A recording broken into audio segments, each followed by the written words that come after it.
Good morning class. आज आप अपठित गद्यांश पढ़ेंगे।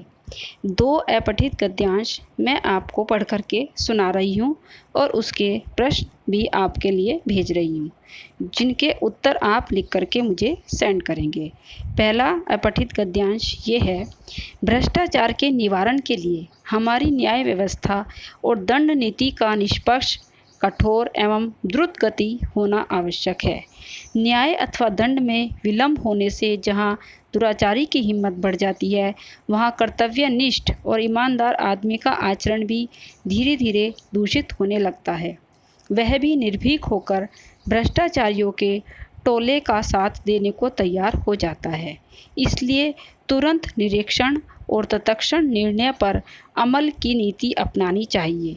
भ्रष्टाचार उन्मूलन का एक अन्य उपाय यह भी किया जाना चाहिए कि हर छोटा बड़ा सरकारी अथवा गैर सरकारी अधिकार प्राप्त कर्मचारी अपना पद संभालने से पहले अपनी संपत्ति की घोषणा कर दे।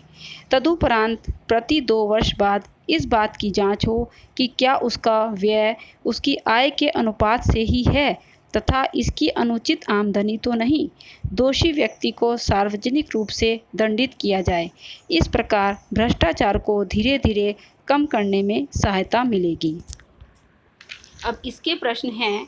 नंबर 1, न्याय अथवा दंड में विलंब से क्या क्या हानियां होती हैं। आपको अभी लिखे हुए भी मिल जाएंगे जो मैं भेज रही हूँ वीडियो में। प्रश्न नंबर 2 है, भ्रष्टाचार कम करने का एक सुझाव लिखिए। नंबर 3, भ्रष्टाचार निवारण के उपाय बताइए। नंबर 4, भ्रष्टाचार का क्या अर्थ है। ये 4 प्रश्न आपके हैं इस वाले अपठित गद्यांश के लिए। इन चारों प्रश्नों के उत्तर आपको इसमें से ढूंढने हैं।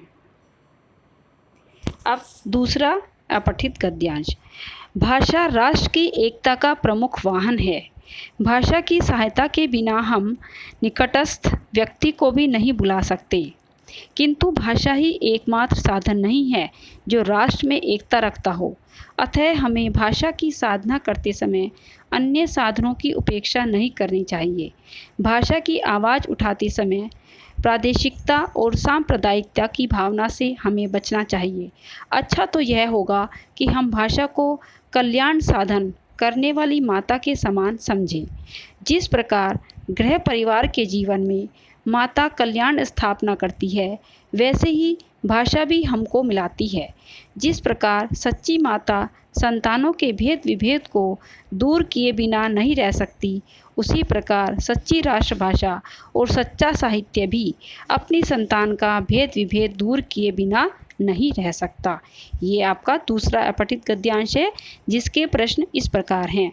प्रश्न नंबर 1, भाषा और माता एकता का परिचायक क्यों है। प्रश्न नंबर 2, भाषा की आवाज़ उठाते समय किन 2 बातों से बचना चाहिए।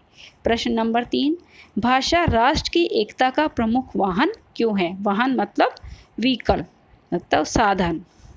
प्रश्न नंबर 4, भाषा को किसके समान समझे। ये 4 प्रश्न इसके हैं और ये भी आपको वीडियो में भेजे जा रहे हैं।